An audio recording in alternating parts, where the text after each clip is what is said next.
Abaminisitule ebyobulamu olwaleero balabiseeko eri akakiiko ka parlamenti ak'ebyokwerinda okwongera okuwaayo ebirowoozo ku tteeka erikwata ku biragalalagala erimanyiddwa nga Narcotic Drugs and Psychotropic Substance Bill.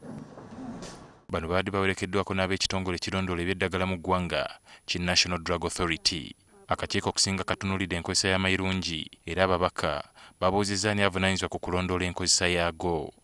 We therefore propose that the cultivation, distribution and use of kata should be controlled by the Minister of Internal Affairs. National Drugs Authority should only get involved to regulate the processing of kata for medicinal purposes. Abaminisita ebyobulamu era bategeezezza ababaka ng'amayirungi bwe gatasaanye kuwerebwa bwe kiba nga gagenda kwesebwa ku by'eddagala wabula nga kyetaagisa okulungamya enkozesa yaago. Tetusobola ogamba completely nti tugiziyiza olw'okuba mulimu kano akantu akagamba nti ddagala naye eddagala likozesebwa litya kyetubaddeko kyetutaddeko essira bwe liba ddagala olikozesa otya olukusa olufunye otya okozesa bungi bwenkanawa ani akuwadde olukusa.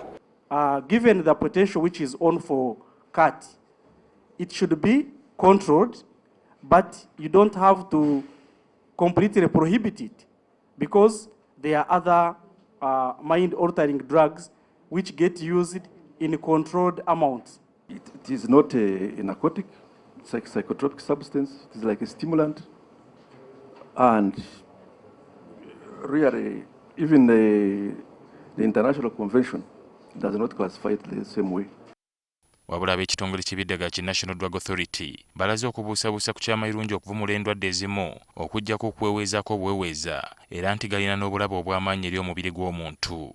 As of now, with the information known today, the components of cat are not used medicinally. So why do you advocate for it then? No, for us we are saying, that's why we are proposing that its control needs not be under the Ministry of Health, because for now it is not a medicine. Okay. It should be controlled by the Ministry of Internal Affairs. Wiiki ewedde minisita w'ensonga z'omunda w'eggwanga Kahindo Tafiire yategeeza akakiiko kano ng'amayirungi bwe gasaana okuggyibwa ku lukalala lw'ebiragalalagala ebitakkirizibwa mu ggwanga. Ladies and gentlemen, I think we better remove cat from the prohibited substances. Because if cat was that dangerous, how come there are people in Somalia? Bwe kituuse ku babaka bano bakubaganya empawa ku ky'okuwera amayirungi abamu nga bagamba eggwanga lisobola okufunamu ensimbi mu kugalima nga bwe kiri mu ggwanga erya Kenya ne Somalia. Uganda has not failed. Uganda had not failed. Yet our citizens chew that thing the whole night. This country has not failed. But where I grew up, people chew those leaves. They look like goats. In Labor. The Karamoja. He chews. Excuse me.